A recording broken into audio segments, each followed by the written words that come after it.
Southeast Grenadiers. Can they hear me? Yes.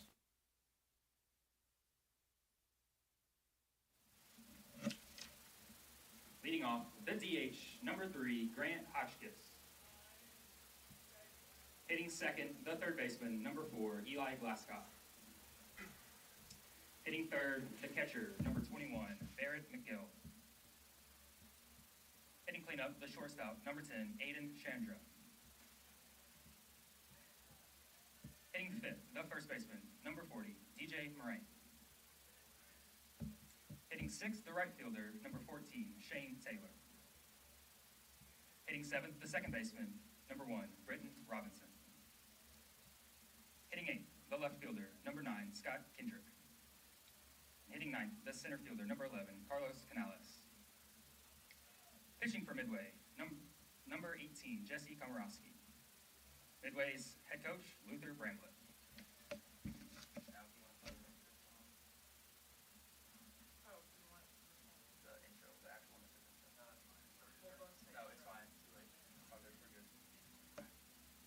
And now, Grenadier fans, let's meet the starting lineup for your IU Southeast Grenadiers.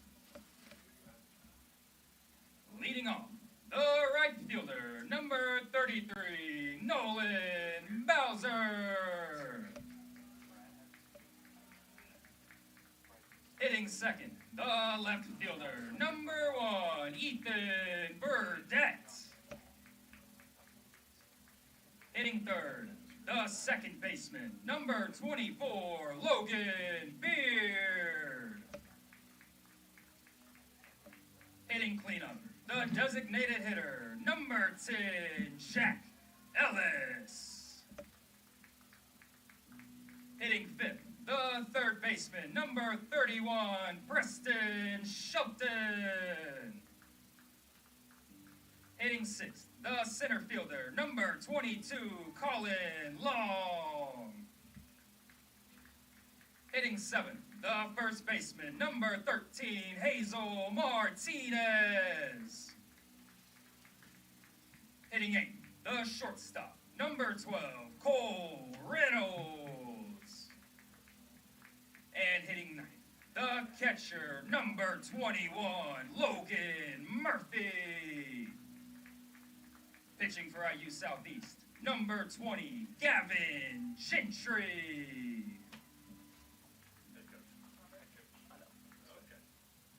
Head coach of IU Southeast is Brett Neffendorf. And now, ladies and gentlemen, would you please rise and remove your caps as we honor America with the playing of the national anthem.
Welcome in, ladies and gentlemen, to River State's Conference Baseball here on a chilly little Friday afternoon here in New Albany, Indiana. Kyle Hawkins be leading you through things today. I'll be joined by the legendary Logan Stevens momentarily. IU Southeast faces Midway. The 16th-ranked Grenadiers come in 11-5 on the season.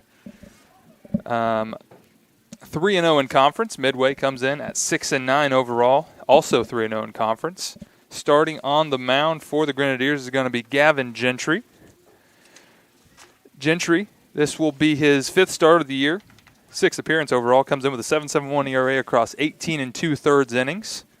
So see if he can't provide some length at the front end of this conference weekend.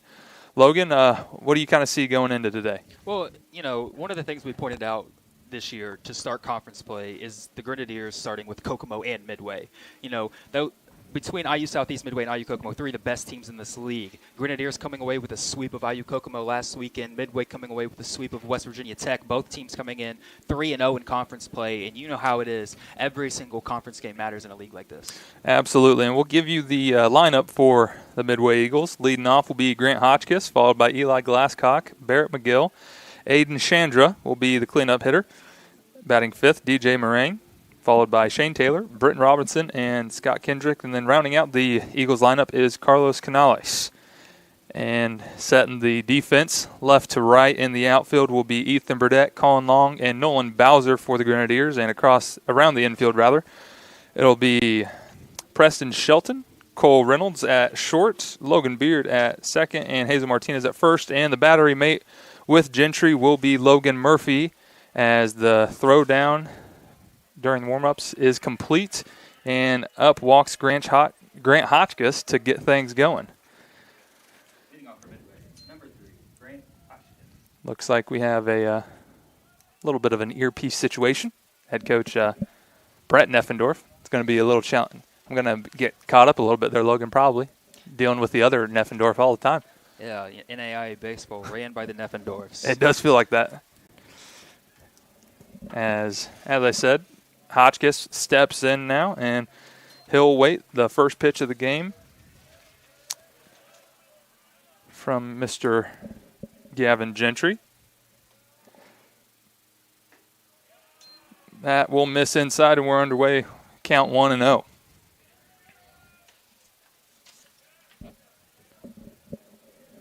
Hotchkiss been a staple at the top of the Eagles order for a few years now, as he'll get ahead in the count 2-0. Yeah, hit 325 this year, 9 ribbies, a trio of doubles. Like you said, a guy that's been in this lineup, it seems like, for several years. And that one, fastball in there for a called strike. Hotchkiss, a redshirt senior out of Richmond, Kentucky, fouls that one back over the former train tracks out of play.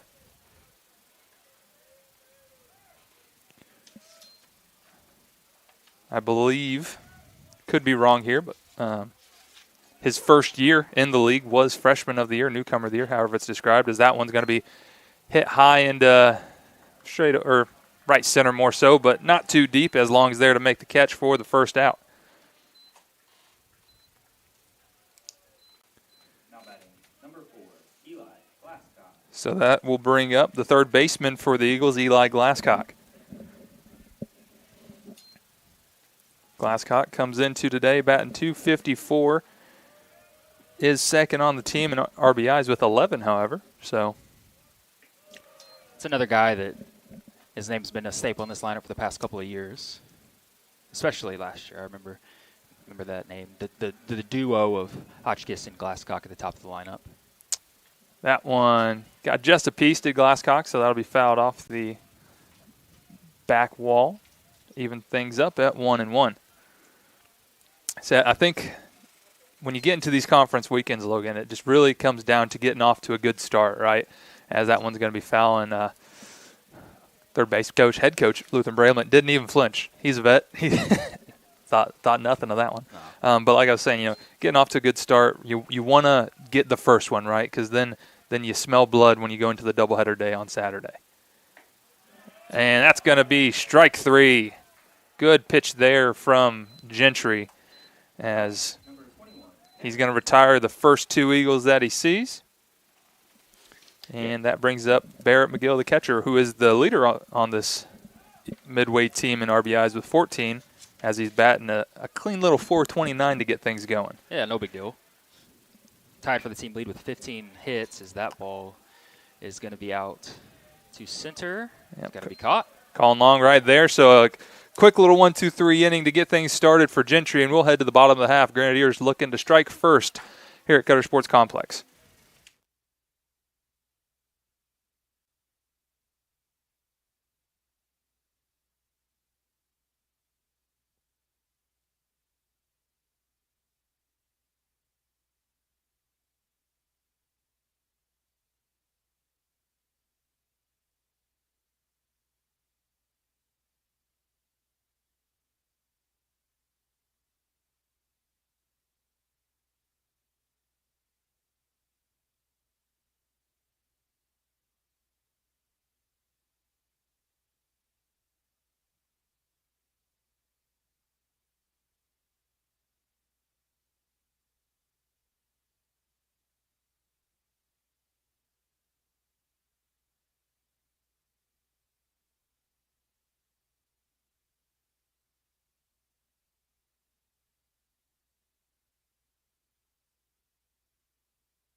Welcome back here to Cutter Sports Complex as we head to the bottom of the first inning.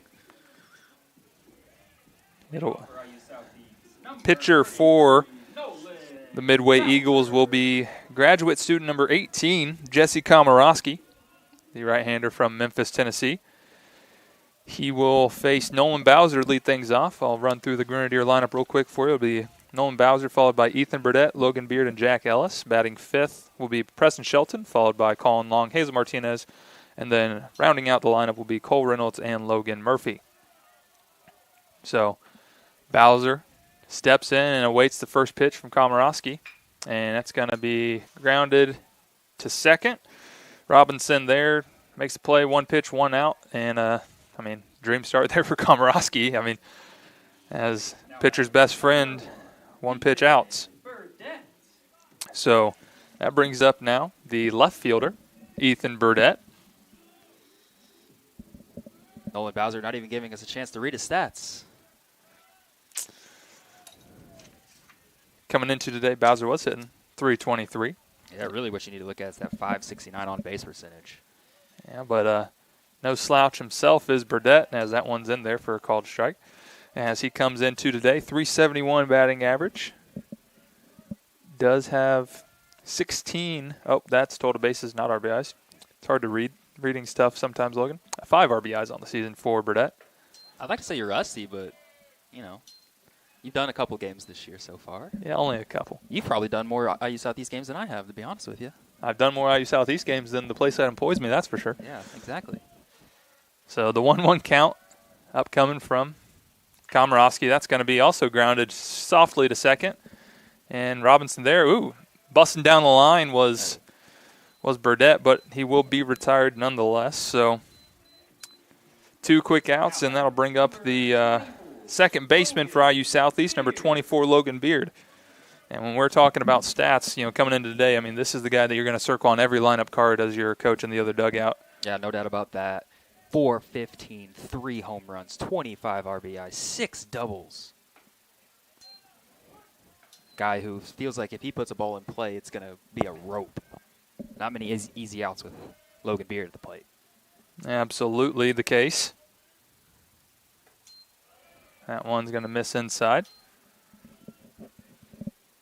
The reigning River States Conference Player of the Week is Logan Beard.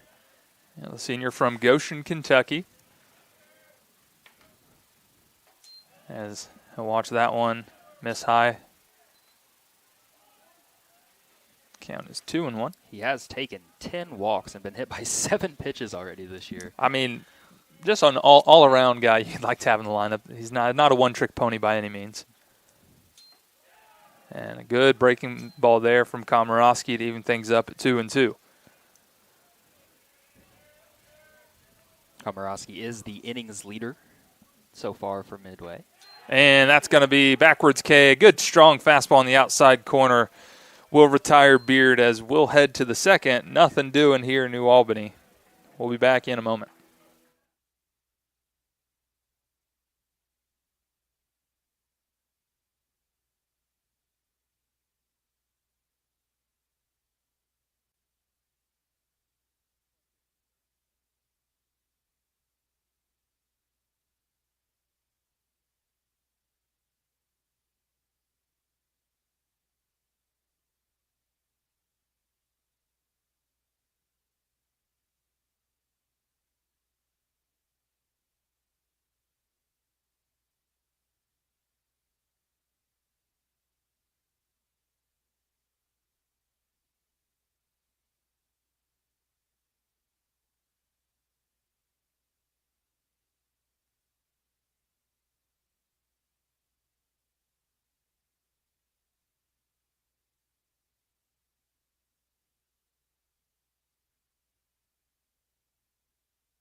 Now batting number 10, Aiden Chandra.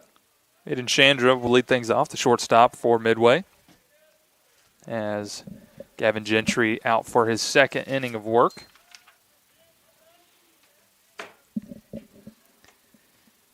And first pitch good, fastball, gets ahead 0-1. Yeah, the 3-4 hitters in this lineup, every bit of the hitters you expect to be in the 3 and 4 hitter, both hitting over 420. Chandra hitting 424.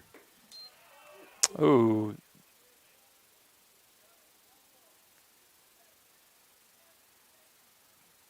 We got some kind of conversation.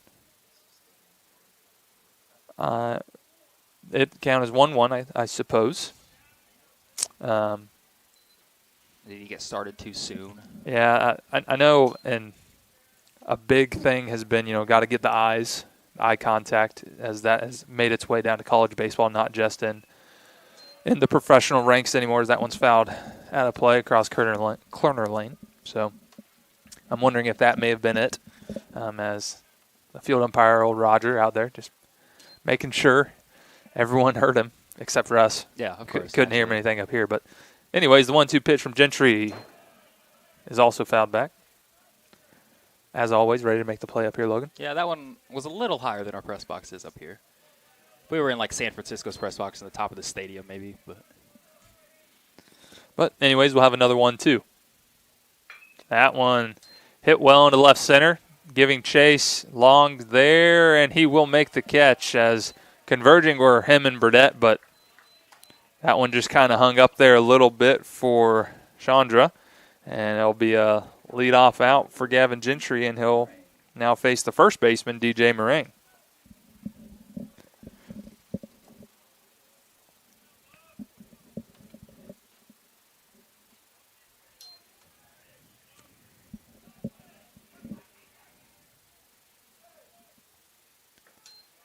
That one just misses. Good pitch there. Only the 5th start of the year for Moraine. Coming in hitting 133.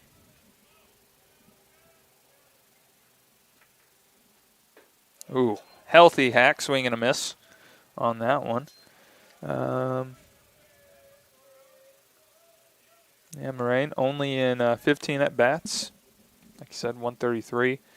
That one's hit. It's going to stay fair. I think so. He doesn't care about what his stats say on that one, as that one is smoked out of here for the first hit and first run of the game.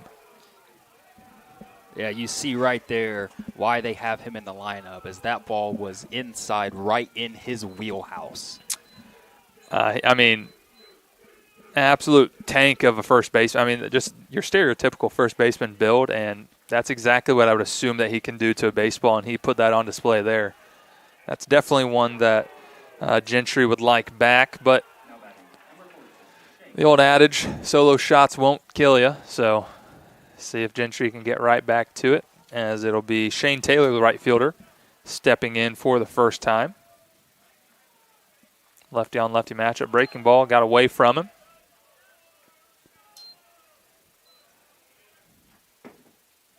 Taylor, of course, the last time I said this, you saw what happened to a baseball, but Taylor hitting 209, does have a pair of doubles. Gentry trying to get back in the zone after giving up the bomb to Moraine. And he does there, as that one's fouled out of play.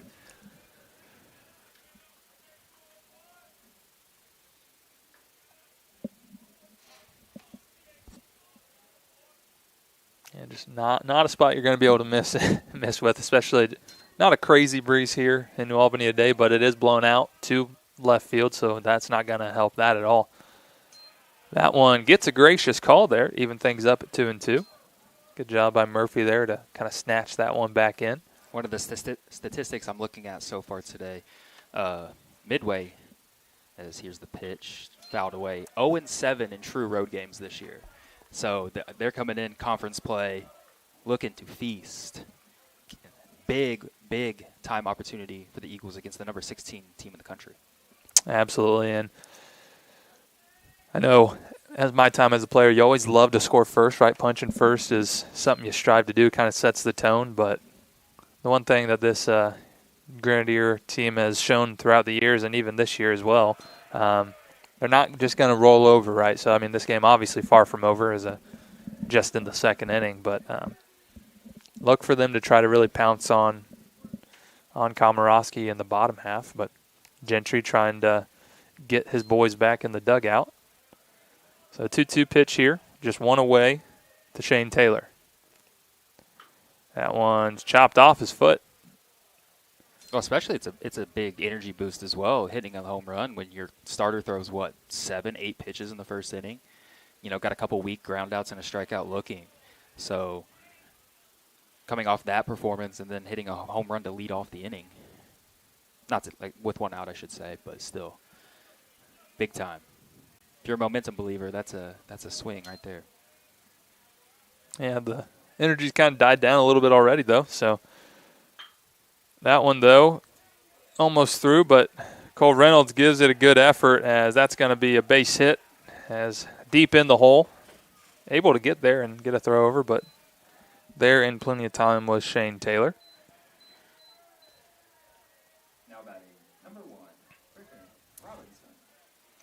So the second baseman, Britton Robinson.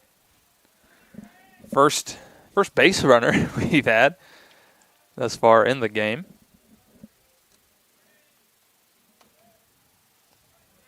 As Gentry steps in. Would love a ground ball here. No, and we're going to see a bunt, and it's going to get down. It's a good one. Sacrifice will go 1-3. Interesting decision there from skipper Luther Bramblett. I'm not the biggest fan of sack bunt with one out, especially when you get to the bottom of the lineup, but he's been doing this a lot longer than me. He's won hundreds of games more than I have, so he probably knows what he's doing at least a little bit. Just not my favorite strategy move right there. But now they do have a runner in scoring position. So, that one just misses. Yeah, Kendrick hitting 280, so he is in the 8 spot, but a guy that can put the ball in play and can drive in a run. And a base hit, especially with 2 outs, will likely score Taylor. That one will miss low. Count now 2-0.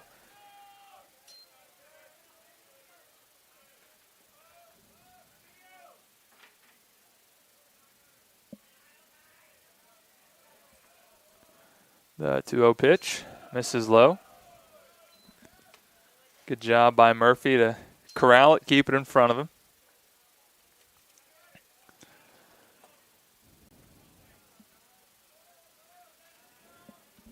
And the 3-0 pitch. That's going to be clips the top of the zone, but a strike nonetheless, so 3-1. Yeah, I tried to sell it a little bit. He did, and don't disagree. Maybe been a smidge high, but a lot of times that 3-0 pitch, that we all know the zone expands. 3-0 Leo. That one in there, a good swing, but fouled off out of play. So runs the count full. It's an unbelievably loud airplane. I don't know if you guys can hear that on the broadcast or not, but goodness gracious. The entry comes set, looks to deliver the payoff pitch. Looks back at second and delivers. That one hammered into the bullpen, but well foul. Went and got inside, so good challenge fastball there and on the hands of Kendrick. Good spot. Hard to put that ball in fair territory. You're either going to get a swing and miss or a foul ball such as that. Another payoff to Kendrick. Cut on and missed. Big pitch there from Gentry as he's going to get out of it. But the Eagles do strike first on a long home run from DJ Moraine. And we'll head to the bottom of the second. Midway leads at 1-0 here in New Albany.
Jack Ellis will lead things off for IU Southeast here in the bottom of the second.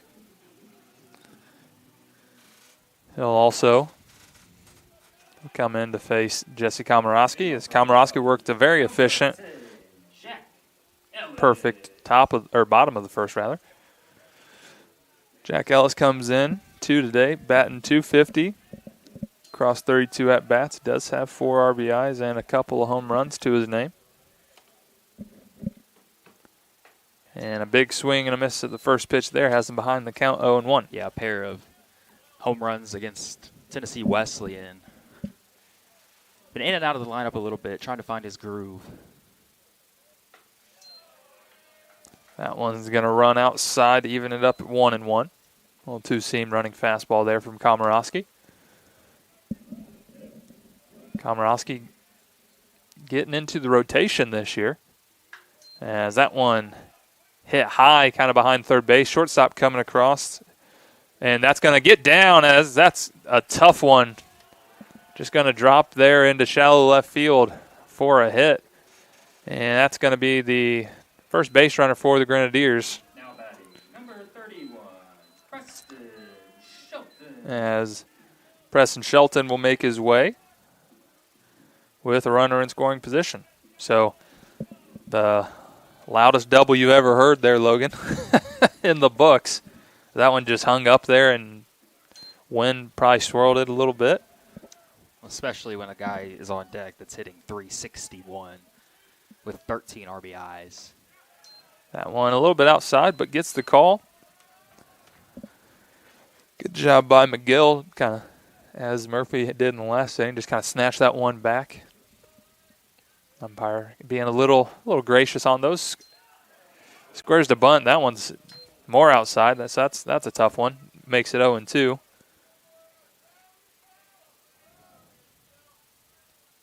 So Shelton now quickly 0-2.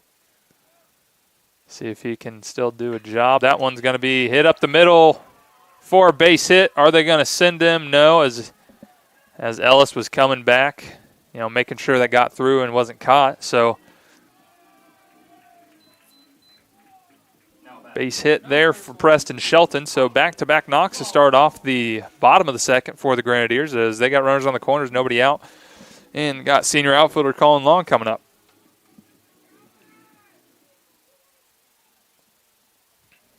Colin Long hitting .275 on this season.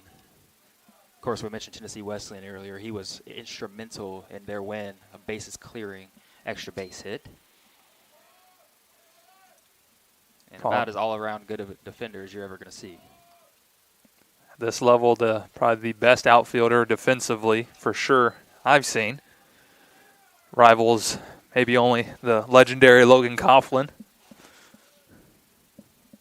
Chooch, holding down left field in his years here. Also a transfer from Vincennes University, like Colin Long. Fun fact for anyone that cares. That one, breaking ball, a good one, buckles along a little bit, evens things up at 1-1. A little bit of a bluff steal over at first base. Nothing doing, though.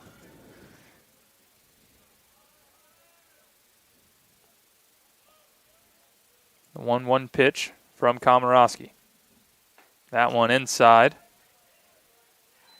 I thought he was going to turn and call that a strike there for a second, Logan. Not going to lie. He does he does come up and turn his head every single time, so I think the arm's coming with him, but sometimes it just doesn't. Oh. I agree with him on that one, as that one was inside, but 2-1, see if we get some action. We don't, but on the swing, so chop, that's going to be hard to turn two. They're still going to go to second, not going to get long, so RBI fielder's choice for Colin Long ties this back up for the Grenadiers. Now batting, number 13, Hazel Martinez. Brings up the veteran first baseman for IU Southeast, Hazel Martinez. Yeah, really a smart play out there. That would have been tough to throw Colin out at first base, so getting the out at second was close, but smart play nonetheless.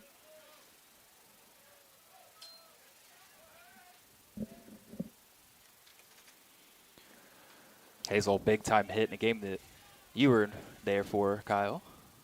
I don't quite remember. I do remember the ending, but not quite anything before that. That one's going to be chopped up the middle. And so, misplayed there by the center fielder, Colin Long, trying to be aggressive, and he does take advantage. So that's going to be a base hit and then an error by your center fielder, Canales, to allow Long to move up to third. So runners back on the corners for the Grenadiers with just one away.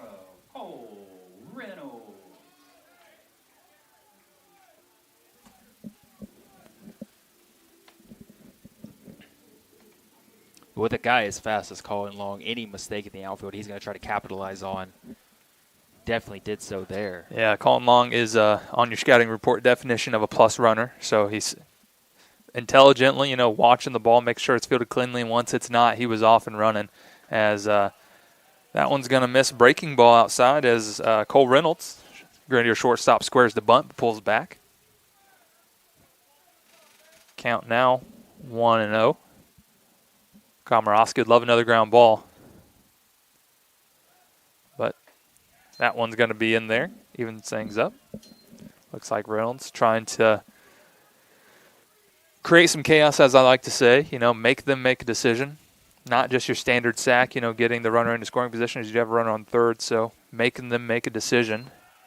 But not scoring that time and watches that one in there for strike two. So count now 1-2 to the Grenadier shortstop. Yeah, I was going to say a bunt down that third baseline. Colin Long's basically racing the third baseman.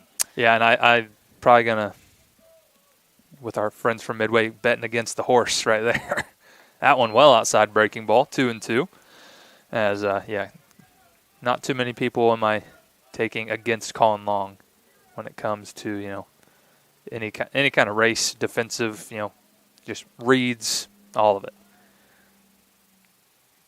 A pitch. That one's going to be slapped down and through the right side as Moraine unable to field it. So an RBI base knock with 2 strikes there for Reynolds, and the Grenadiers have the lead. Big spot there from the 8-hole. So production from the bottom of the lineup for the Grenadiers. And that brings up Logan Murphy, who not your stereotypical 9-hole hitter, as he's second on the team in RBIs with 19. And it looks like we're going to have a quick discussion at the mound. So Grenadiers punching right back. And we'll be back in just a second as it's 2-1.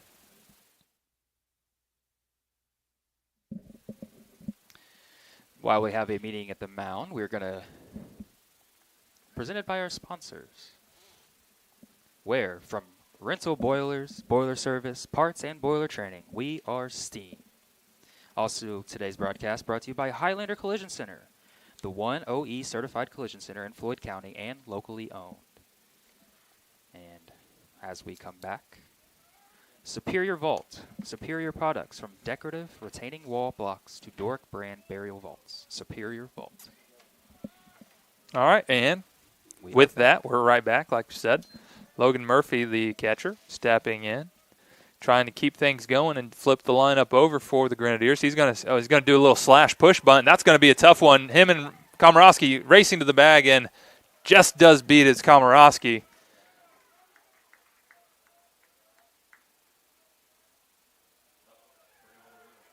And we got something going on. I believe it may have something to do with the bat. They're just going to call Murphy out maybe for some type of interference. We're going to get a discussion. Oh, they're saying that Murphy was out of the box when he bunted that. So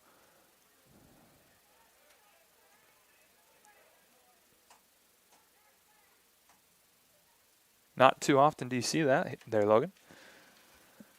No, that's – and where the umpire marked it, I mean, he said he was a good foot outside the box. So, I mean, he had to have either seen that very clearly or what. I mean – he pointed directly to a mark down there. I wasn't watching, but you never know. Now batting, number 33, as Bowser.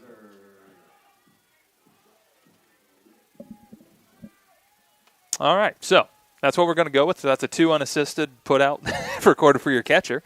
As that'll bring up the top of the order Nolan Bowser for IU Southeast. Important, too. Takes a run off the board. Does take a run off the board. So that one called for a strike. Yeah, very important.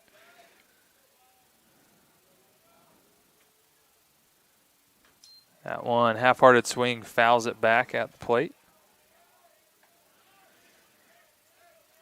Yeah, you don't see that every day.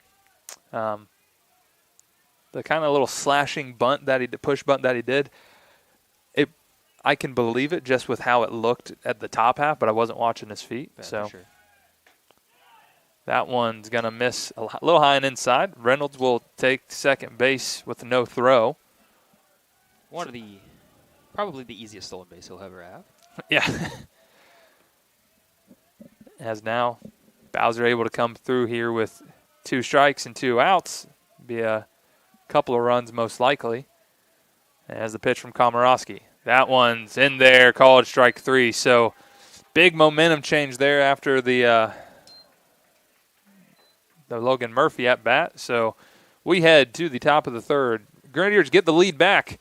It's 2-1 IU Southeast heading to the third inning.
All right. Back at it here in New Albany. Gavin Gentry still out there for your Grenadiers as he'll face 9-1-2 due up for Midway in the form of Canales, then Hotchkiss and Glasscock. Carlos Canales, the center fielder, steps in for the first time today. And he'll be swinging at the first pitch he sees. A good snare there by Shelton and a strong throw and plenty of time as he's going to take a hit away from Canales there, and a good play by the Grenadier third baseman. 1 pitch, 1 out, and that turns us back to the top of Midway's order in Grant Hotchkiss. Number 3, Grant Hotchkiss. Hotchkiss flew out to center field in his first at-bat, also on 1 pitch, I believe, so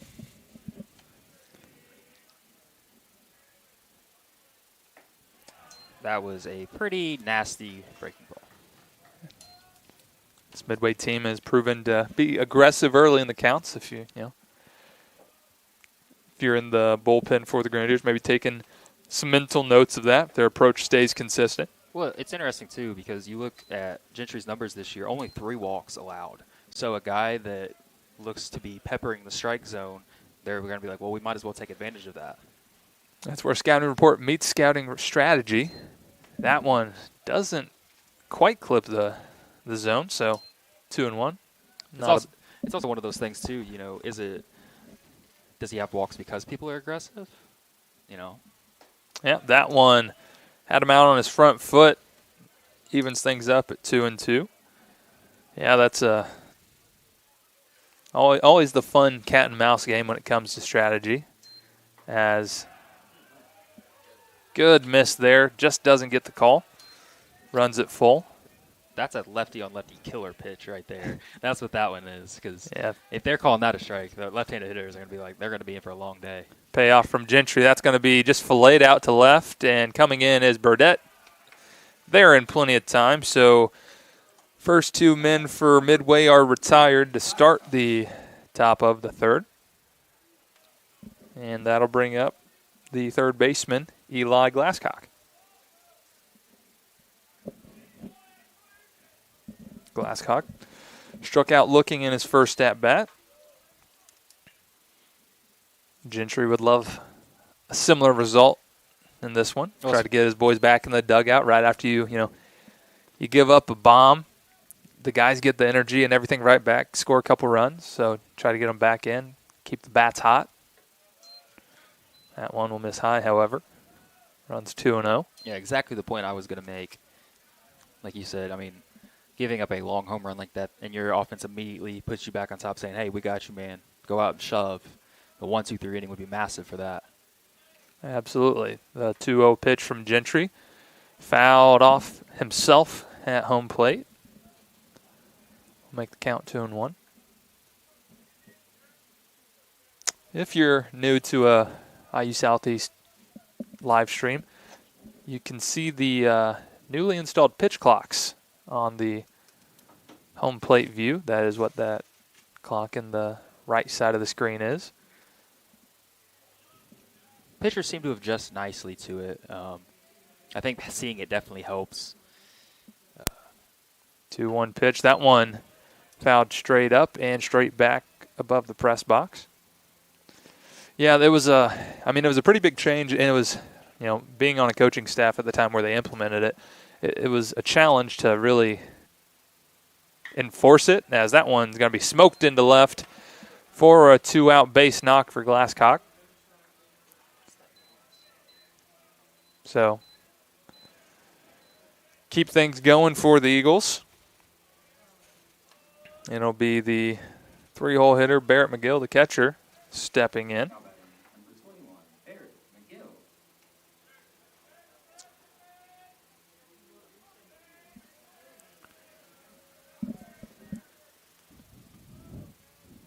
McGill flew out to center in the first.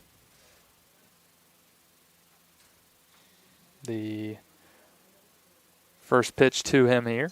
Oh, that one's going to miss high and outside by Gentry. But as I was saying, it was really hard to get things going, get everyone on the same page, because it was new not just for the players, right, for the umpires as well. You couldn't see it. You had to hope that they were doing it right.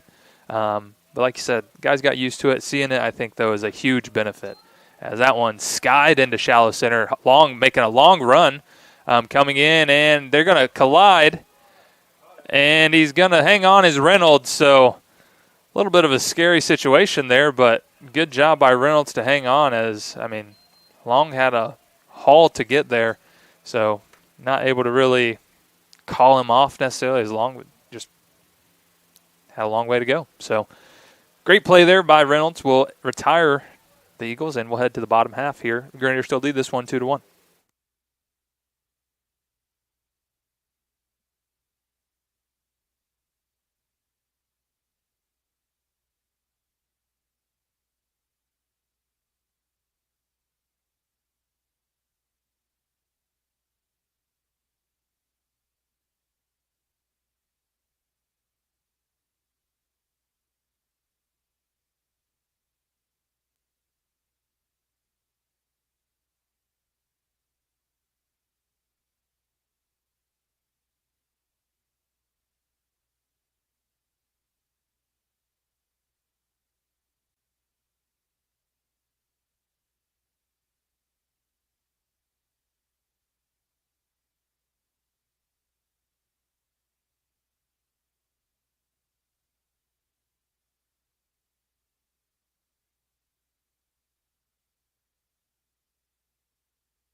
Off for IU Southeast, number 1, Ethan Burdett.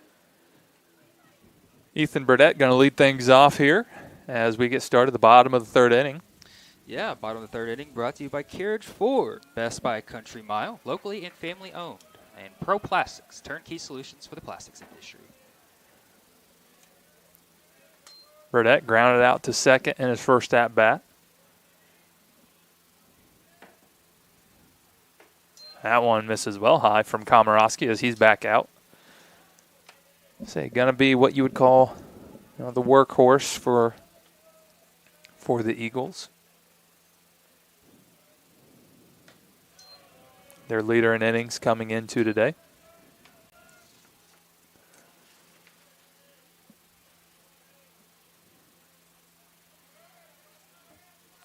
Burdett steps in, waits the 2-0 pitch. And Komorowski deals. That one chopped. There's Glasscock and makes a strong throw. So leadoff man retired for Komorowski, as that will bring up the danger second baseman, number 24, Logan Beard.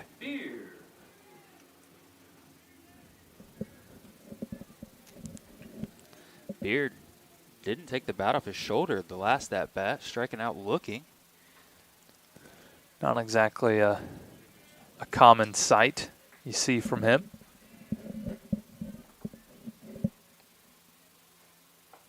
And comes out swinging here as a good pitch from Komorowski. Swung and missed over the top of it, did Beard. Yeah, this is one of the matchups I was looking for this weekend. Midway, arguably the best pitching staff in the conference against, arguably one of the better, if not the best offenses in the conference. I'd like to think that you can make an argument. The Grenadier lineup and staff are both the best, but that's being a little partial there. As that one chopped to short on his back foot with Chandra, and throw pulls Moraine off the bag, but does get the tag onto Beard. As I also don't believe Beard ever even got back over to first base to clip it either. So first two Grenadiers retired.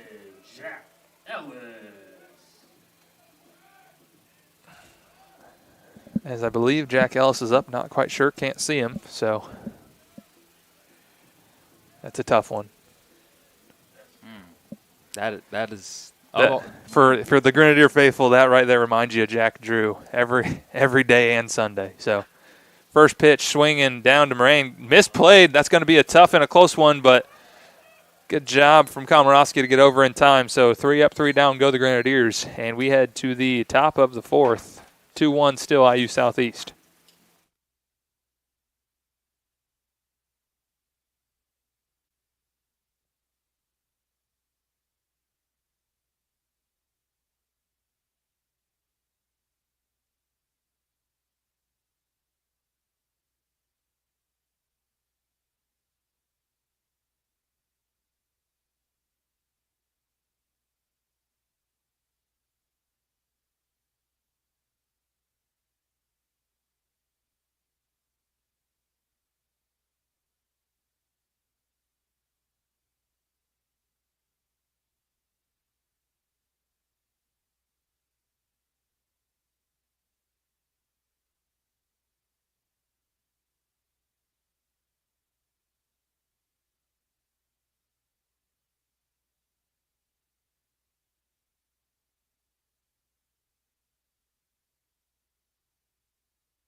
Aiden Chandra will lead off for Midway here in the top of the fourth.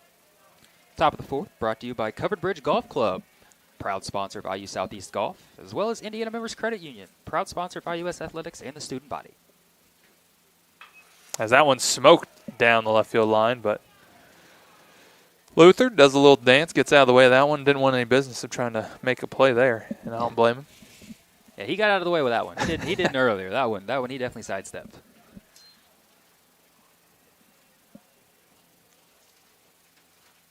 Chandra misses well high on that one, so he'll run it even, 1-1.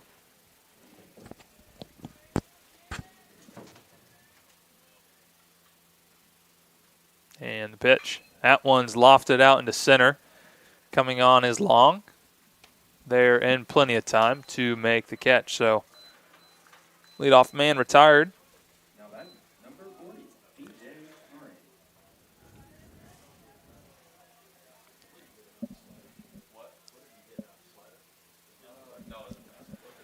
Brings up the first baseman, DJ Moraine, as if you'd like to remember what he did back in the second inning.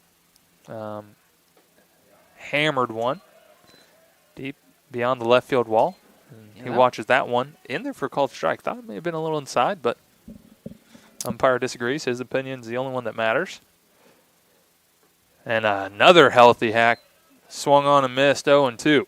He dug out DJ just chuckling after that one. They both made eye contact, and they knew what he was trying to do with that swing right there. Said, you see it once, I can show you twice. Oh, and he tried to do that again. That's well foul, but watch out.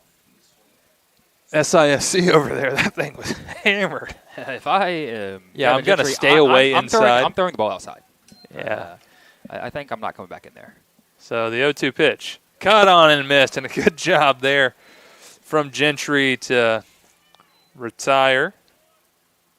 Moraine, rather. So it brings up Shane Taylor, the right fielder, who singled in his first at bat. Just a pretty spot there on that pitch by Gentry. Yeah, good spot there. Gets the call. Start things off to Taylor. 0-1. Taylor right to the 6th hole in his last at bat. Cole Reynolds got over there but unable to make the play. As that one fouled towards the dugout of the Grenadiers, has it quickly 0-2. Gentry looking to get back in the dugout as quick as they can. Taylor has other ideas, but the 0-2 pitch, that one's fouled. That was a battle swing right there. Yes, it was. I'd have to agree. Not his A swing, as some would say.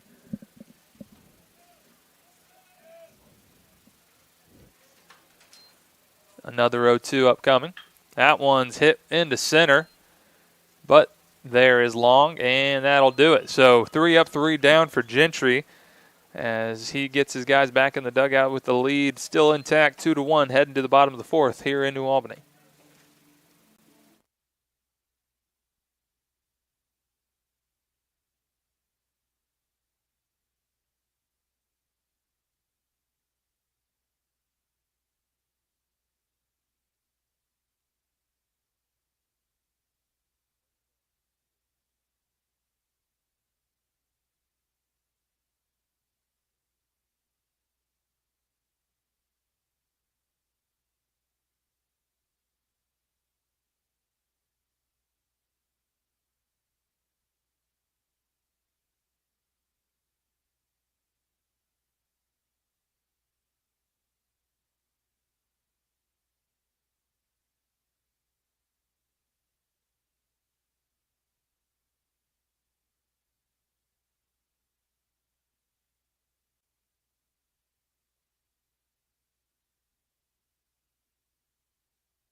Preston Shelton will lead off for IU Southeast here in the bottom of the 4th.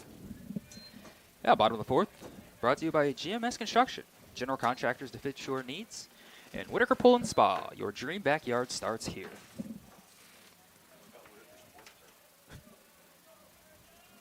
Komorowski still out there for the Eagles. That one in there for a called strike. So count 0-2. As I don't know how to operate the score bug and thought it was 1-0.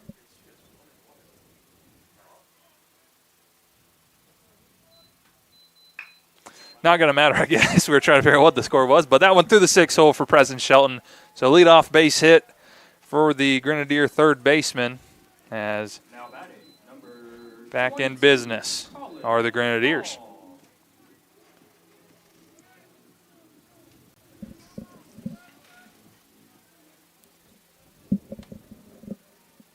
That one through the left side for Shelton brings up Colin Long, who grounded into a fielder's choice. His first at-bat. Really nice play. Got a square to bunt this time. Pulls back, though, right down the middle, called strike 1. It was a really nice play by Chandra earlier. Like we talked about, getting the force out at second for the fielder's choice. Yeah. Long does have an RBI, though. We love that. Drove in the first Grenadier run of the day. Shelton, a little bluff of a steal over there at first base before that one was fouled back off the screen. Does have a stolen base this year. Grenadier not as a team, they don't steal a ton. They pick their battles, but pretty efficient when they do. Long, the Evansville native, trying to battle here as he's down in the count 0-2. And the pitch from Komorowski. That one will miss high.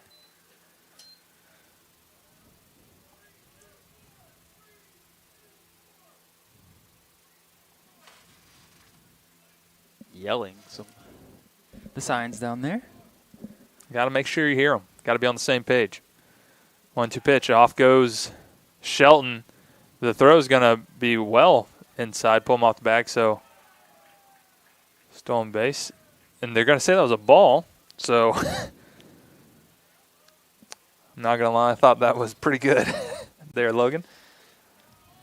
Those are always so tough for an umpire as well when the catcher's coming up in the throwing motion. That it is. So Long will survive another pitch at least. And into scoring position goes Shelton with a stolen base, second of the year, right? So runner in scoring position for Colin Long. Breaking ball, that one's going to miss outside. So good job by Long to start out 0-2 and work it back full.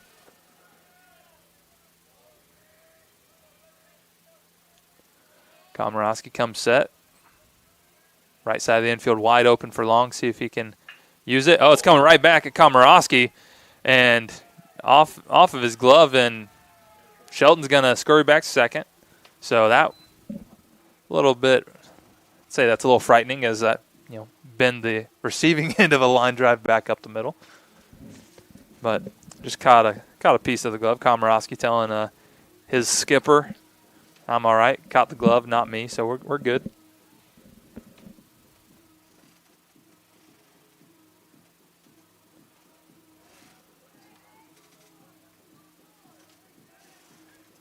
So number 13, Hazel Martinez. So that'll be a single up the middle, I guess, technically, for Colin Long. Runners on first and second now for Hazel Martinez.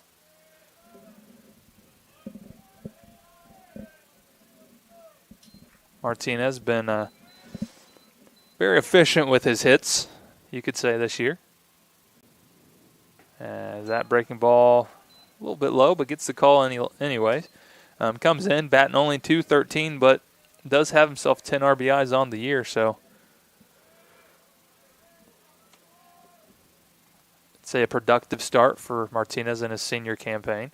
As that one, just like that, that's going to be in the right center gap, and that's going to score one, but Colin Long got a great read on that, and that's probably going to be two, and it is. So a two-run double for Hazel Martinez, and it's 4-1 IU Southeast.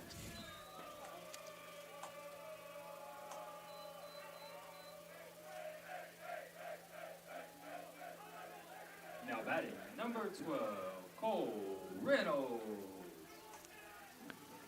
So off to a great start today is Hazel Martinez, right? Single up the middle and a double in the right center gap for 2 RBIs. Yeah. 4th double in the season as well. Like you said, making those hits count. That ball was scorched. Yes, it was. So that'll bring up shortstop Cole Reynolds. That's going to be right back up the middle, and that should score a run. Hazel Martinez coming around and threw up a late stop sign, but it's not going to matter as he's coming in to score. So second RBI single for Reynolds on the day, and it's 5-1 Grenadiers.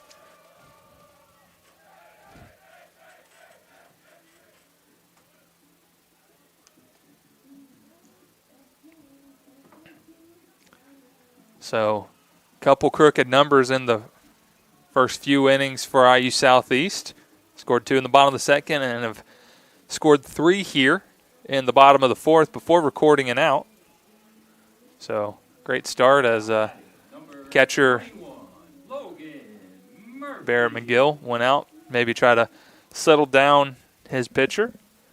That'll bring up the Grenadier catcher, Logan Murphy, who in his last at-bat had the weird, little push/bunt that they said he was out of the box on. So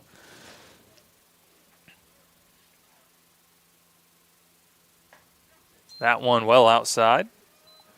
1-0. Yeah, Grenadiers making some really, really solid contact in this inning.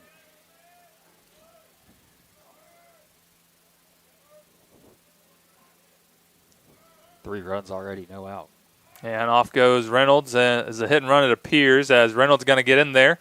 Ooh, that one caught a piece of him, I think, as that throw drew up the line.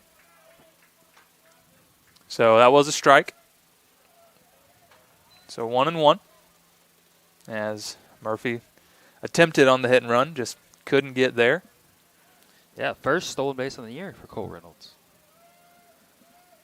Traditionally, you think you may see a little more out of your shortstop, but like you said, Grenadiers a little more strategic on the base paths than just your run and gun style offense on the Bags. That one fouled back off the screen to make it 1-2. As looks like Robinson shifted pretty well up the middle at second base, so wide open right side. That one called strike 3. Murphy didn't like it, but a good bounce back there from Komorowski makes it 1 out and a runner on second for the top of the order, and Nolan Bowser.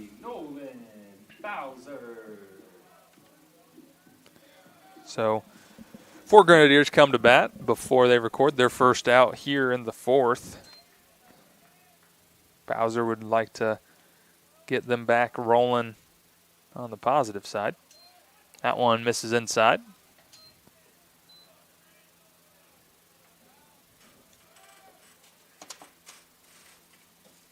Bowser, the native of McCordsville, Indiana, by the way of IU Kokomo.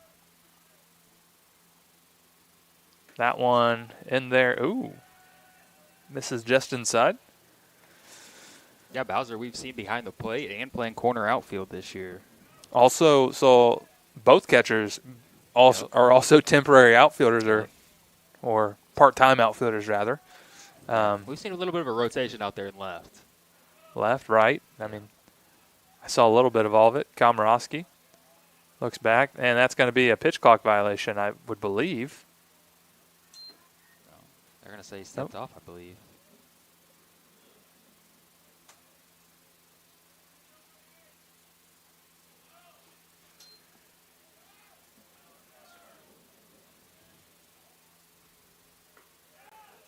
That breaking ball in there for a called strike.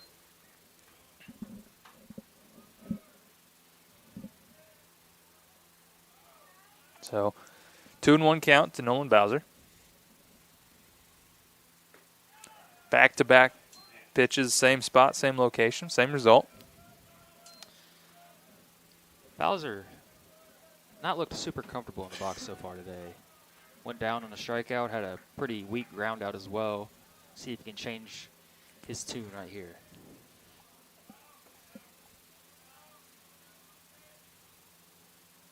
The 2-2 pitch. That one in the dirt, going to get away from McGill.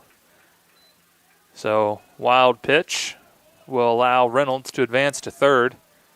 Now there's a lot of different ways that Bowser could cash in that run now that's just 90 feet away.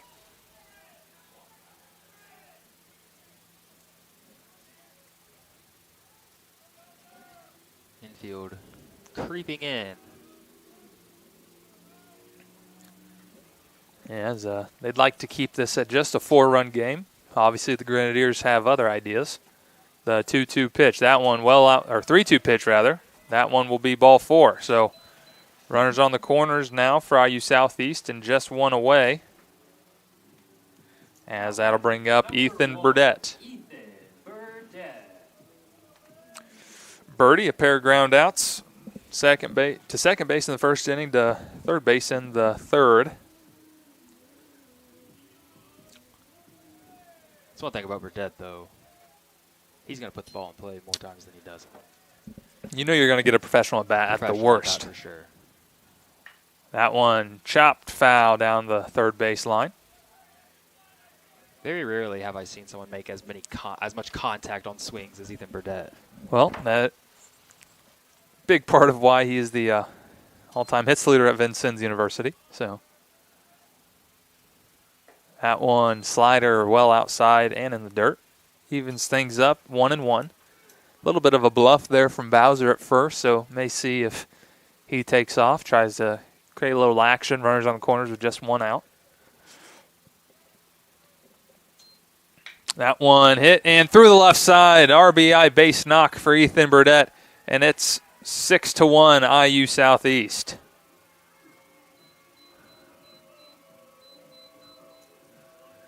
So, as we were saying earlier, going to be a professional at bat, and that's exactly what it was.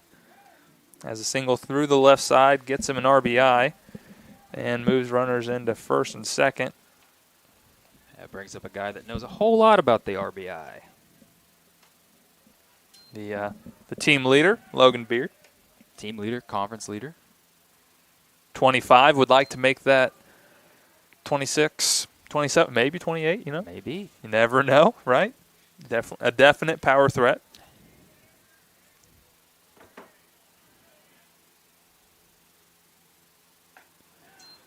Another breaking ball in there for called strike 2.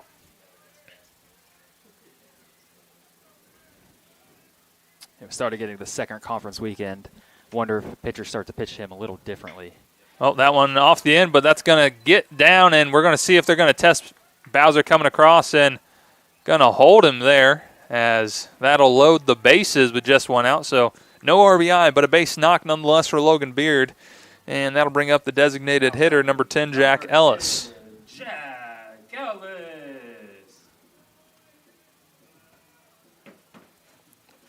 Bases juice for IU Southeast. One out in the bottom of the fourth. 4 runs already across. Have to do a little little garage sale. And we're dropping them. Oh, that's tough. No. That's a tough look. No. Not quite sure who had to just, need to take a bag next time if you got that much stuff, protective wear to get from the first base coach. Oh, Greg OPP Opal. Jack Ellis steps in, though, and called strike there to Ellis. First pitch. Not quite sure I love it. But home plate umpire did, so it'll be 0-1. That one misses inside. Knocked down there by McGill. As has become custom on this broadcast, one thing we always say is it does not matter what our opinion is up here. It is up to the umpire. It's always up to the umpire, unfortunately. Which is a tough one sometimes. But it's that way for everyone. Big swing and a miss there by Ellis, as that one in the dirt. Strike 2. A lot of things would cash in at least a run for Ellis. See if he can challenge the Eagles defense, put something in play here. Komorowski would love a strikeout. That one going to be grounded. It's going to be tough. And it's going to be flipped into left field by the second baseman. So 2 runs come to score for IU Southeast, and it's 8-1 as a costly error by the second baseman, Robinson. Runners on the corners now. Still just 1 out. And it'll be Preston Shelton. Now batting number 31, Preston Shelton. So the Grenadiers gifted at least 1 run there, as thought that could have been an inning-ending double play. Ellis was busting down the line, Logan, so not quite sure if they would have been able to turn it, but definitely wouldn't have scored the 2. That one misses well outside. So as of now, just the last run is unearned, as you can't assume a double play, so the 1 run would have scored regardless. So that one will be earned to Komorowski.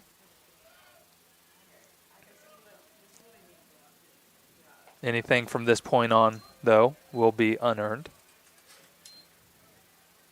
If you're scoring at home, like I know all of you are. For those who care. You have one of the nerdiest broadcast booths in the country here, as that one smoked to center. Giving chase is Canales, and that's going to get down as that's burning him. Preston Shelton going to be an RBI double, and it's 9-1 Grenadiers. So the runs keep coming, and the Grenadiers just continuing to pounce on the senior right-hander for Midway. So started the inning with a single through the left side. That time a double that burns the center fielder, as the Grenadiers have batted around here and still just 1 out in the bottom of the 4th. Yeah, this is the proverbial snowball, as a couple runs have come across, and then you have an error as well. That one will miss Hyde along 1-0. You look up and in a blink of an eye, it's 9-1 Grenadiers, but that's what this offense can do to you, you know. Absolutely.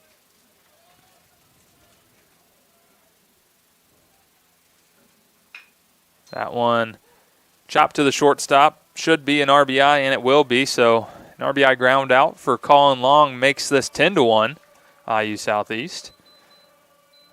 But the Eagles trade the run for an out, and that'll bring up Hazel Martinez.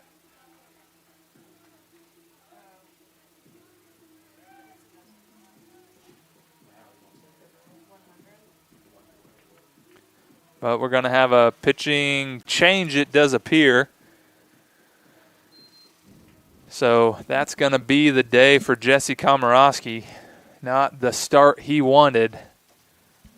And it's going to be a new arm for Midway, as we'll have that for you as we come back. But yeah, this pitching change sponsored by Whitter Sports Turf, excellence in every field, as well as Dr. Ice Nutrition. For focus, performance, and recovery, reclaim your game with Dr. Ice Nutrition.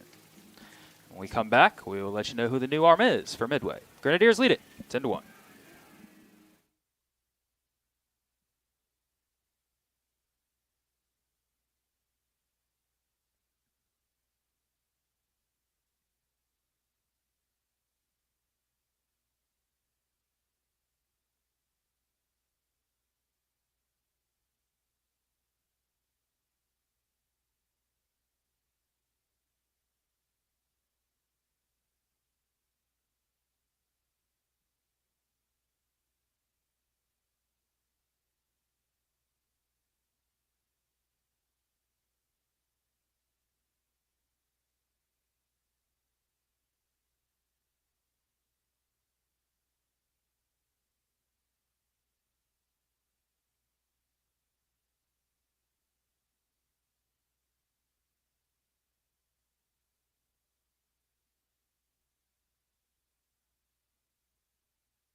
new pitcher for Midway. Going to be number 15, Zane Patton. And first pitch from him, will be in the dirt to Hazel Martinez. Patton on the year. 2 appearances, 2 innings pitched, but he has struck out 6 of the 7 batters he has faced. That one looks to be maybe a little splitter or changeup, one of the 2. 6 of the 8, pardon me, but still very efficient. Every out he has recorded this year has been via the strikeout.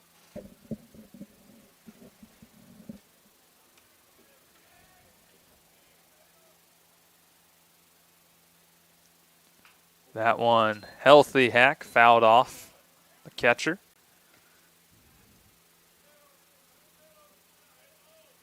Two and one.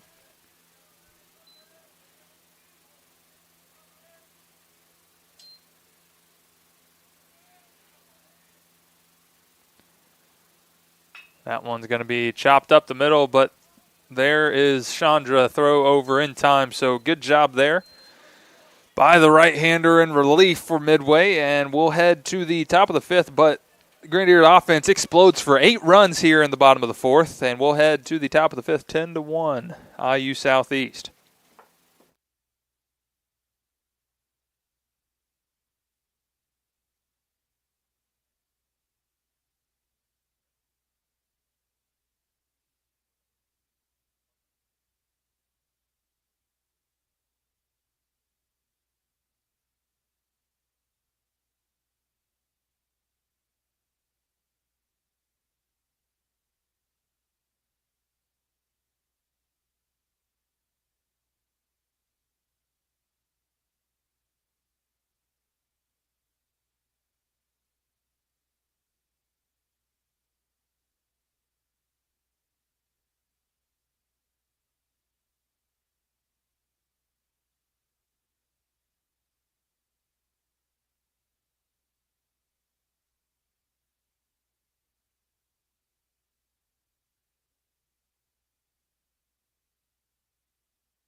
We are back.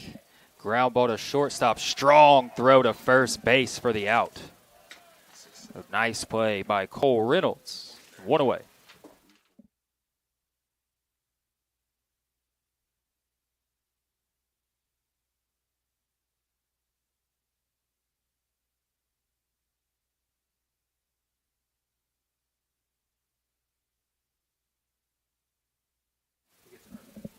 Scott Kendrick up. Takes first pitch inside for ball one.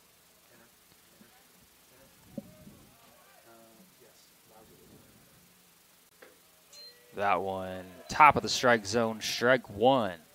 Gentry pitching now with a healthy lead, 10-1. Offense doing damage. That one misses. 2-1.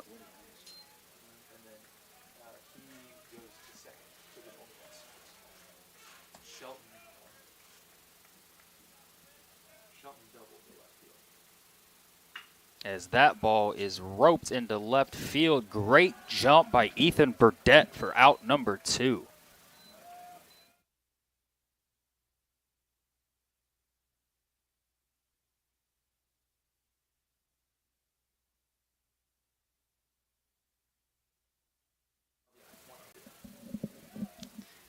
Steps in Carlos Canales.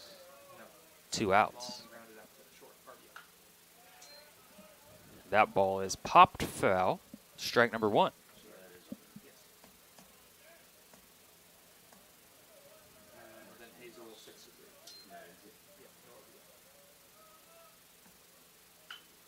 As that ball is fouled away.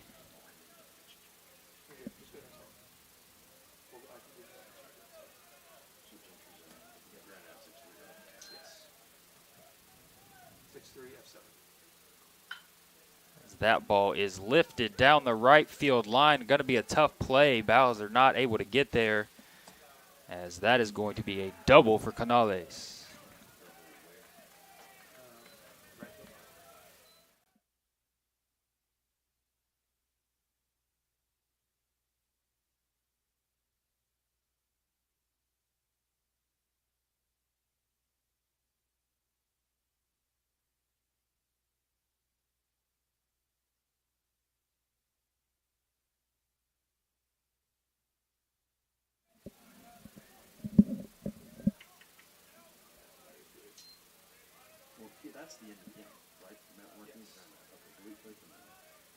In steps Grant Hotchkiss, runner in scoring position.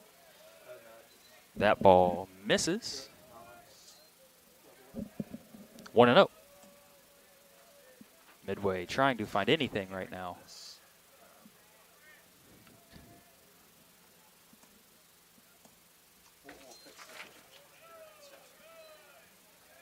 That ball misses as well. So 2-0 now. Gentry looking to put up a 0 for the 3rd straight inning. Midway having other plans as he's going to take off for 3rd, and Canales in there easily. Stolen base number 7 in 8 attempts for Carlos Canales. 3 balls and no strikes. As trying to get things back on track up here. Sometimes got a lot of things going on. That's going to be a 4-pitch walk. Very rare do you see out of Gavin Gentry. And Hotchkiss knew it immediately. So runners on the corners, for 1st and 3rd. Words are hard. That'll bring up the 3rd baseman, Eli Glasscock. Single to left in his last at-bat. So after the long sit, thought it was started off pretty quick for Gentry, but slowly working into a little bit of trouble here.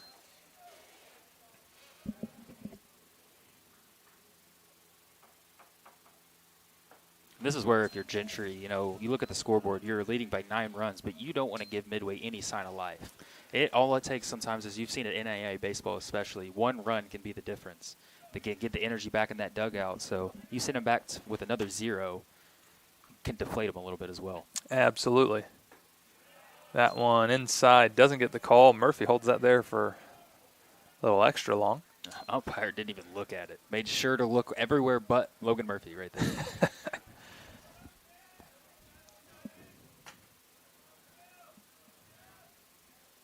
Gentry comes set, looks to deliver the 1-1 pitch. That one lifted to center. Long back a few steps, but under it and makes the catch. So a couple 2-out base runners for Midway do not come to pass as a good 0 bounce back inning for Gentry as we head to the bottom. 10-1 still, IU Southeast.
We'll worry about it later.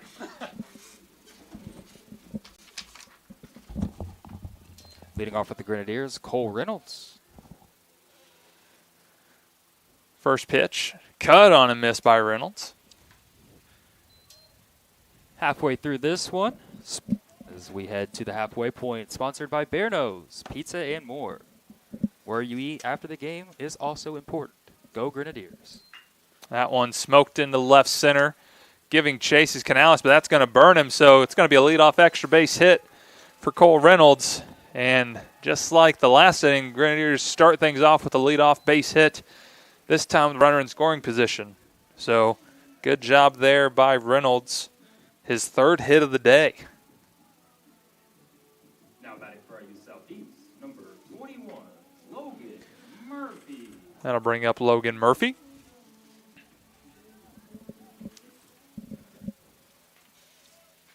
So having a day offensively is the Grenadier shortstop.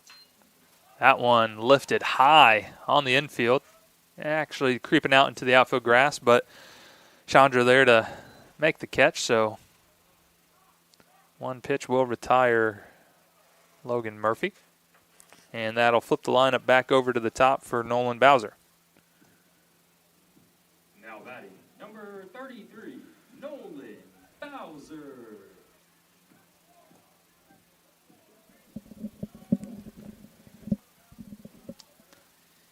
Bowser, 0 for 2, did walk in the previous inning. That one misses low and away.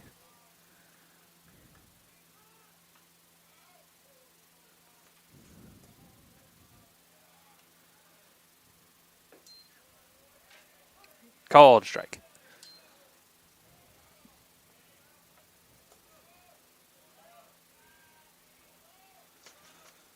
Grenadier offense clicking on the early going, which is, a great start to a River State's weekend, as that one's struck well into center. There's Canales will make the catch, and advancing up is Reynolds. A good strong throw from Canales, but Good job there from Patton to be backing up third, as won't allow Reynolds to score, but he will advance from second to third. Now batting, number 1, Ethan Burdett. So Reynolds advances to third. Check at second base. They said he did tag.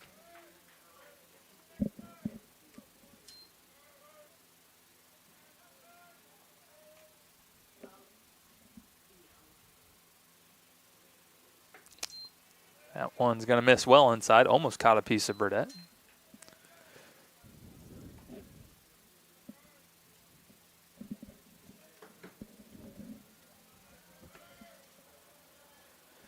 The 1-0 pitch. Breaking ball in there for called strike 1-1.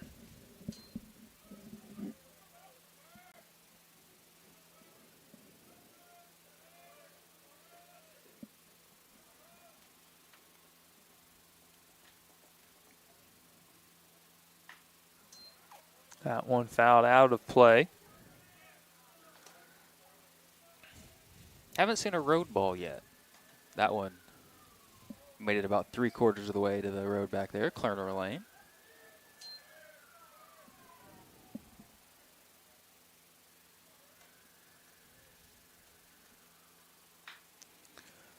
Chopped foul down the third baseline. Actually, almost took a hop right. That was weird. Caught off the lip. Has some funky spin to it.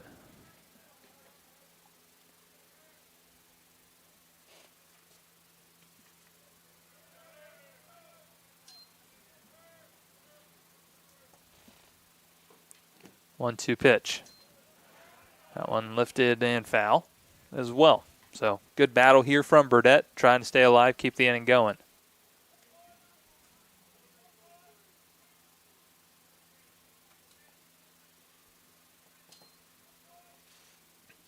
Burdett trying to find a way to cash in the run from third. Ground ball to the backhand of Glasscock and a strong throw. So a nice play there from the Eagles' third baseman. Saves a run, and we'll head to the top of the sixth. 10-1 still, IU Southeast.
New pitcher for the Grenadiers.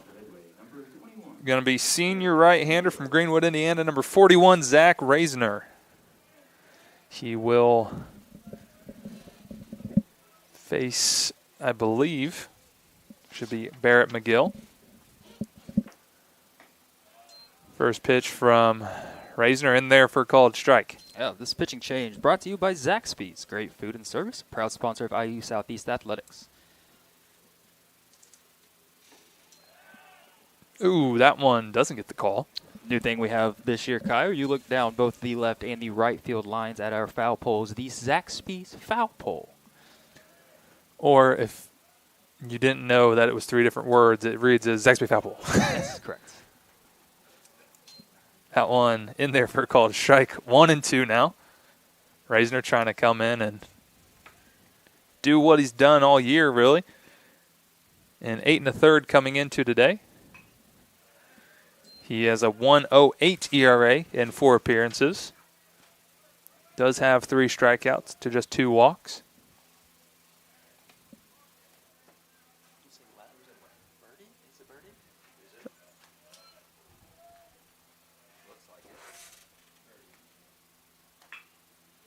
That one chopped to short. Reynolds there, strong throw in plenty of time. Retires the Eagle catcher. So good start here from Reisner.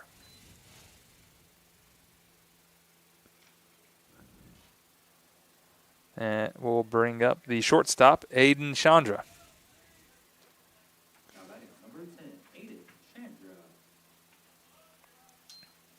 Good start from Reisner. Yeah, really, I'm not sure I've ever seen him pitch as well as he's pitching right now. That's going to be bunted, and that's a good one. Murphy going to have to make a heck of a play, and he my does. Goodness. What a throw from Logan Murphy. A little bit of hesitation, miscommunication there with Reisner, but picks it up off the back foot. Strong throw in time to Martinez. Cuts down the shortstop for Midway, and that's 2 away for Reisner, and that brings up slugger first baseman DJ Moraine. What a play there. That was unbelievable. And even DJ Moraine on the way up gave Logan a little pat on the side saying, hey, nice play. Good to see. Right back in the zone for Reisner.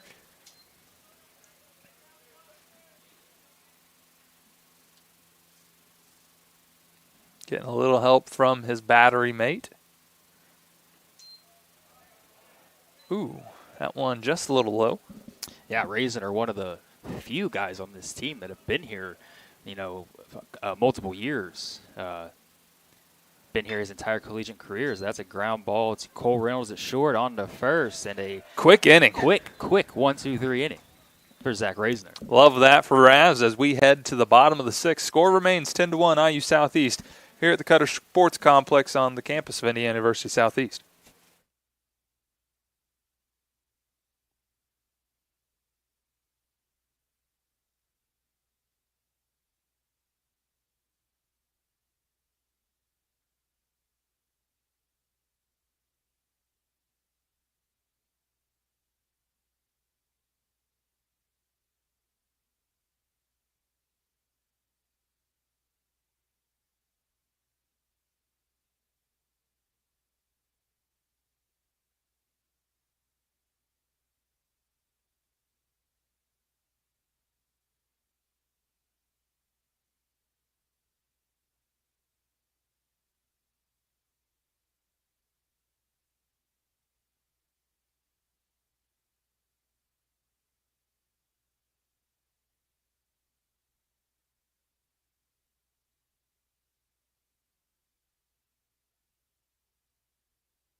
Number 24, Logan Beard.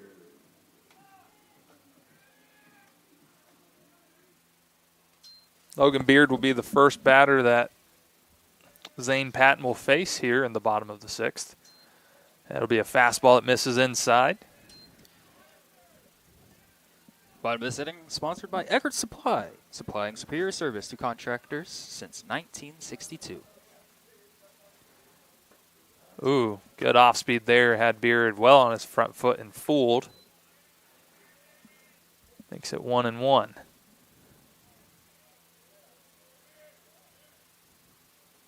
That one, breaking ball, going to catch him square in the Evo shield, I think. So leadoff base runner for 3 straight innings for the Grenadiers, this time in form of a hit by pitch.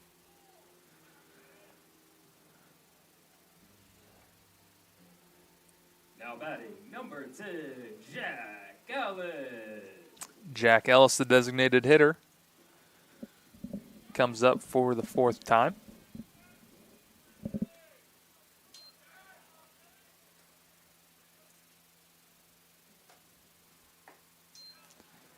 Fastball gets the call. Ellis started his hands but didn't like it. Not a bad take there. 0-0. Grenadiers looking to take a 10-run lead here. That one just off the end of the bat.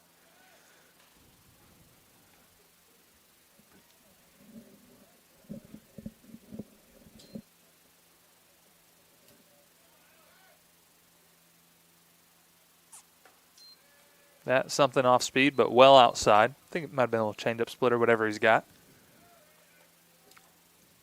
As the former pitcher, I will defer to you on that one. It was one. It's one of those. I do feel good about that at least. And that one doesn't catch the outside. 2-2.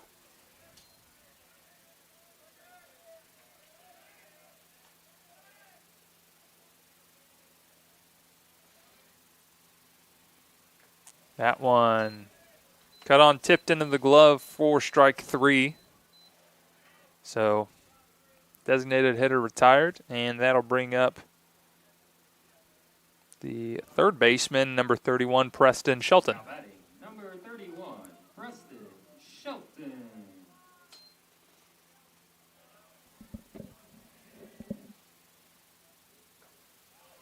Ooh. Gets the call there, as definitely thought that was a little low there, Logan. That's a 10-1 call right there. Is what I like to yeah. call that. Inside off the handle a bit from Shelton, but quickly 0-2. I wouldn't even call that a half-hearted attempt at third base by Brian Campbell down there. Maybe a quarter-hearted attempt. Disappointed in him. That's not going on the fridge at home, that's No, for no. sure. The 0-2 pitch. That one smoked off the glove of Glasscock, and so he'll retire Beard out at second very easily, as he wasn't sure if that was caught or not. So just a tough spot there. So fielder's choice for Shelton. That'll go 5-4, the put out for Beard. As 2 outs for a pinch hitter. Number 27, Grant Shepard. Grant Shepard, the sophomore from Greenfield, Indiana. Gonna hit for Colin Long. Breaking ball, in there, called strike. Shelton did a little bluff steal. That's why you saw McGill pop up quickly, try to see if he was going. And they're going to call a balk right there on Patton. Going to say that he flinched his shoulders before he went over. So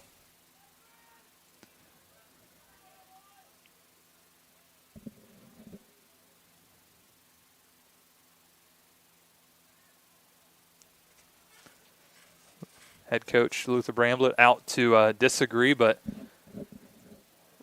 Roger's pretty confident, and he's confident in that one. He didn't even come over. He's yelling across the field, "This is what I got." No question. Roger pretty confident in a lot of his calls. Yeah. Hey, Which we appreciate. no balls and 1 strike. Count 0-2 now.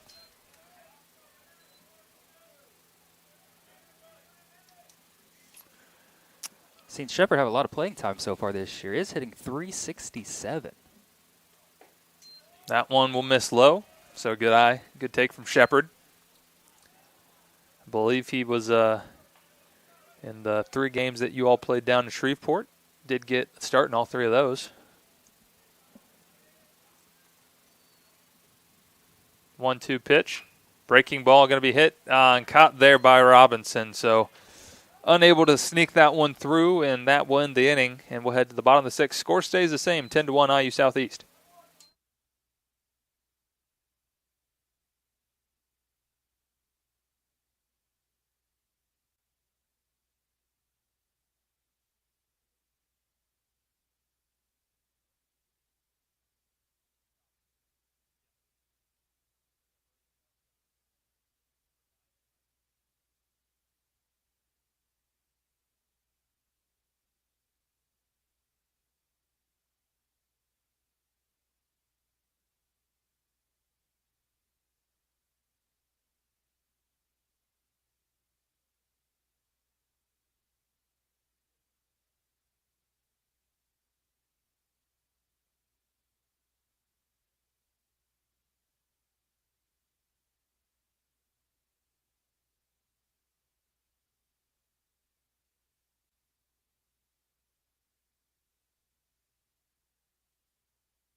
It'll be number 14, Shane Taylor. He's going to lead off for the Eagles.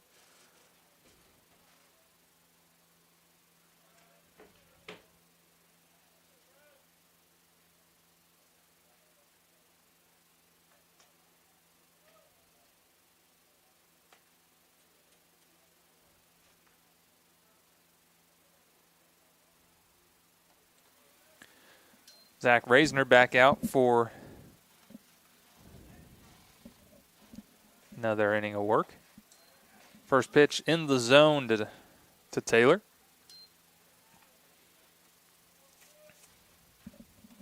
As we're in the top of the seventh, as Logan graciously corrected me in between innings. Yeah, it's all good.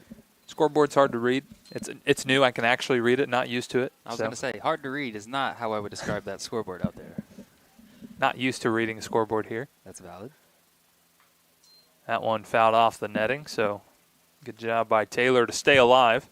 Top of this inning is brought to you by Bobcat Enterprise, quality equipment, rentals, and expert service, as well as the Sunrise Apartments, serving our IUS students and community. The 0-2 pitch from Reisner. That one's hit well into center. Shepard, the new center fielder, out there, plenty of time, makes the catch, one away.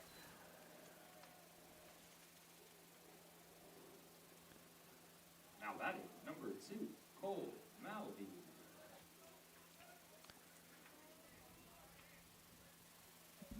Cole Malvey will hit in place of Britton Robinson.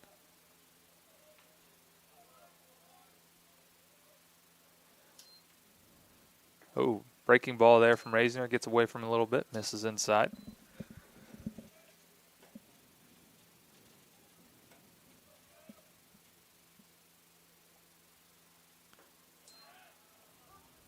Comes right back. Evens it up 1-1.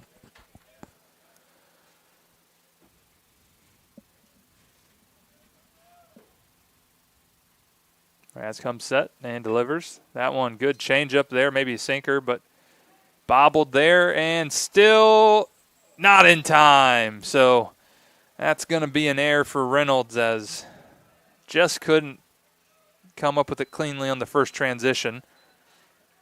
So an unfortunate E6 there. And that'll make way for the left fielder, number 9, Scott Kendrick. Number 9, Scott Kendrick.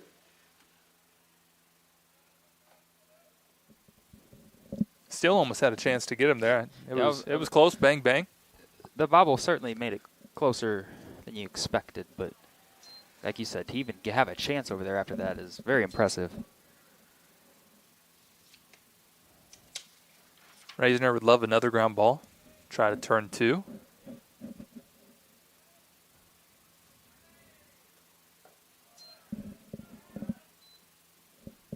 Strong snap throw as Beard thought, or not Beard, Murphy, different Logan, thought he had a chance to get Malvey over there at first. Lots of Logans going here. There's the ground ball, 5-4. Strong throw, 3 in time. Ground into double play for Scott Kendrick. Retires the Eagles, and we'll head to the bottom of the 7th. Score stays the same, 10-1.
Trevor Goodwin going to get the pinch hit opportunity. Hitting in place of Hazel Martinez in the bottom of the 7th. Bottom of the 7th, sponsored by Waterfeather. A different breed of outdoorsman demands a different breed of boat. Shout out to Jeff Klump, our guys over there. Proud alum and supporters of the program. And also Cluckers. Great chicken and wings with 4 area locations. We support them just as much as they support us, Logan. Had them for lunch yesterday. Shout out to Sweet Thai Chili. New pitcher for Midway, number 28, Luke Richardson. That one, called strike. Richardson on the year, just his 3rd appearance and an inning and 2/3 coming into today. So 5.40 ERA, but in that little work, not really relevant. Does have 5 punchies. Does have 5 punchies. Yes. Trying to bait into another there, but that was a heck of a frame. Great effort there from McGill. Can't say he didn't try, that's for sure. Count 1-2 to Trevor Goodwin.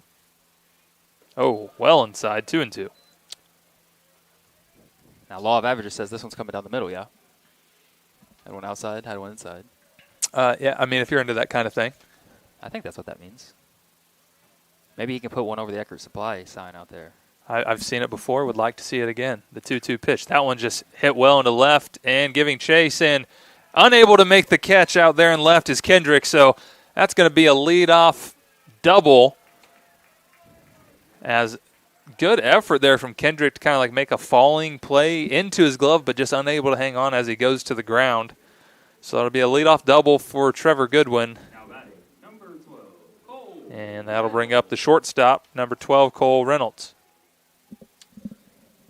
I think, to me at least, from this angle, it looked like he had it in his glove, and then on the way down, he almost kicked it out with his leg or something. Yeah, it was 100% in his glove as he was coming down to the ground, but yeah, it either he kicked it out or just like as he went to go catch himself and put his hands down, it kind of just slung out. So good break for Goodwin and the Grenadiers, and the which now puts the winning run on second base. Yep. Oh.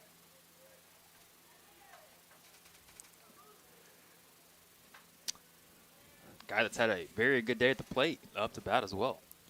Absolutely. Would love to find another RBI.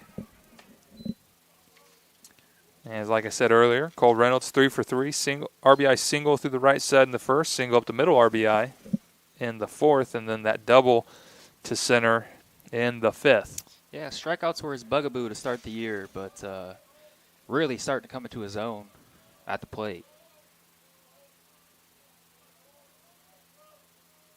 And the pitch, well high.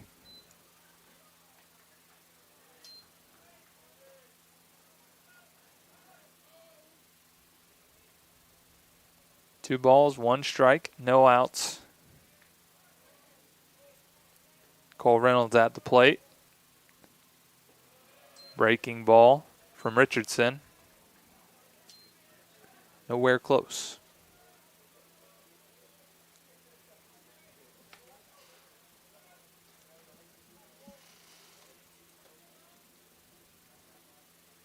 Richardson comes set. That one misses for ball 4. So runners on first and second. Now batting, number 21, Logan Murphy. That'll bring up the catcher, Logan Murphy. Quiet day at the plate for the senior thus far, 0 for 3.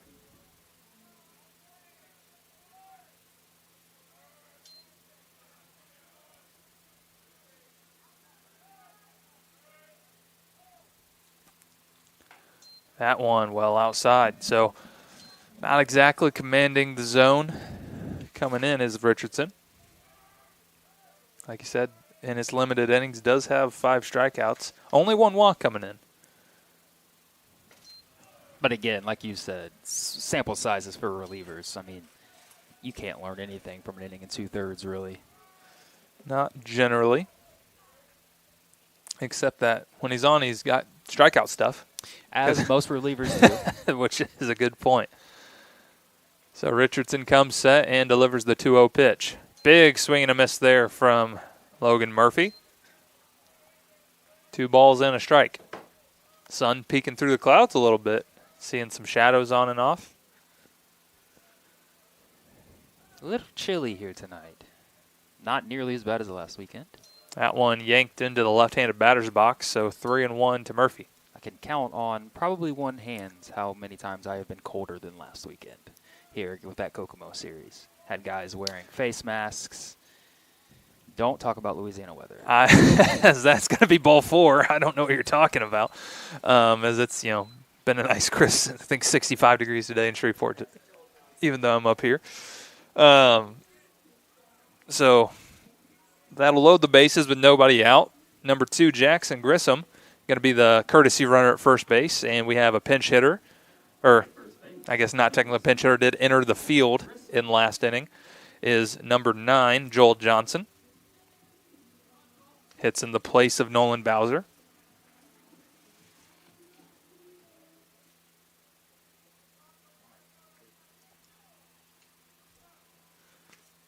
And batting for IU Southeast, number 9, Joel Johnson. So the winning run just 90 feet away in the form of Trevor Goodwin at third base. Grenadiers trying to seal this one by the way of the 10-run rule. Joel Johnson looking to pick up his first RBI as a Grenadier. That one gets a gracious call on the inside half to Richardson, so 0-1. Does have a pair of singles in limited playing time. The infield in on the grass for Midway, obviously, with the game on the run. line. Yep. Joel Johnson is speedy. So playing at normal depth might make a double play exponentially difficult. Double play going to have to be a force at home over to first base, most likely, and another tough call there. Yeah, those. We kind of jokingly mentioned McGill's framing earlier, but it's working more times than it's not on that outside pitch. We'll see if Johnson can find a way. Pitch. That's going to be He can't into find shot. it. He can't see it, and everyone's going to have to advance. Throw coming home. Not in time, so that'll do it.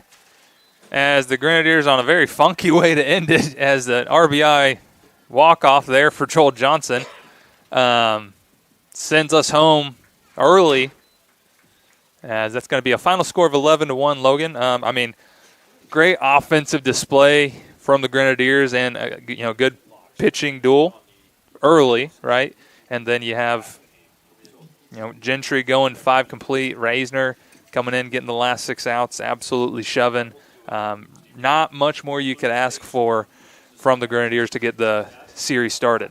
No, yeah, like we said, this was a matchup between the pitching of Midway and the hitting of the Grenadiers. And if this goes to show how this weekend is going to go, great start for the Grenadiers. 11 runs in 7 innings. Capitalizing on a pair of errors by Midway as well. You really look back at that 4th inning, 8 runs for the Grenadiers really put this one away. Absolutely. Highlight performance from the shortstop, Cole Reynolds, going 3 for 3. Did have that walk in the last at bat. Handful of RBIs. But like you said, just all around great effort from the offense.